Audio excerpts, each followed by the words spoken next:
भाजप आमदार नरेंद्र मेहतांवर बलात्कार खंडणीसह 28 गुन्हे दाखल असल्याचा आरोप करत प्रताप सरनाईकांनी नरेंद्र मेहतांवर हल्ला चढवलाय।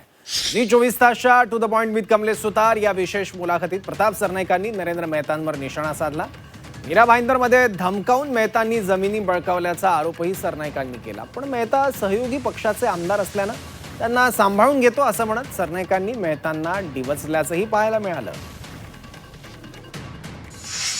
तर ह्या पद्धतीमुळे त्यांची जमीन एवढ्या मोठ्या प्रमाणात आहे। जर मीरा भाईंदरचं क्षेत्र बघितलं तुम्ही तर 30% जमीन त्यांची असण्याची शक्यता आहे। आणि असं बोलल्यामुळे थोडंसं त्यांना दुःख झालं, कारण अनेक गुन्हे त्यांच्यावर आहे। म्हणजे जास्त नाही आहेत, फक्त 28 गुन्हे आहेत आणि ते त्यांनी त्यांच्या ॲफिडेव्हिटमध्ये हां फक्त 28 आहेत। म्हणजे बलात्कारापासून खंडणी आणि जबरदस्तीनं जमीन हडपणे वगैरे अशा प्रकारचे फक्त 28 गुन्हे असल्या कारणानं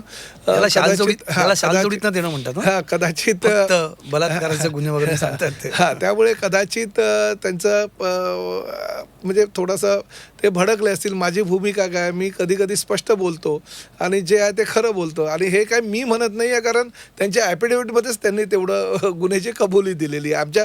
असं होते आमच्या शिवसैनिकांनी जाऊन नंतर पोलीस स्टेशनमध्ये सांगितलं यांना तडीपार करा वगैरे, ही गोष्ट वेगळी आहे आणि त्यामुळे ते भडकून ते बोलले असतील। पण ठीक आहे, शेवटी सहयोगी पक्षाचे सदस्य आहेत, सांभाळून तर त्यांना घ्यायला पाहिजे। आणि मी हेही म्हणालो की त्यांनी मला ड्रायव्हर म्हणून ठेवायची त्यांची भूमिका आहे, परंतु ठेवलं नसतं, कारण शेवटी माझी तर तयारी आहे, कारण मी 8 वर्ष रिक्षा ड्रायव्हर म्हणून काम केलेलं आहे। परंतु सगळ्या आतल्या बाहेरच्या गोष्टी कळल्या असत्या, त्यामुळे त्यांच्या प्रॉपर्टीमध्ये थोडाफार परिणाम झाला असता म्हणून कदाचित त्यांनी ते वाक्य वापरलं असेल। पण शेवटी सहयोगी सदस्य आहे, त्यांना चुकीचं जरी बोलले तरी सांभाळून घेणं मी माझं कर्तव्य समजतो।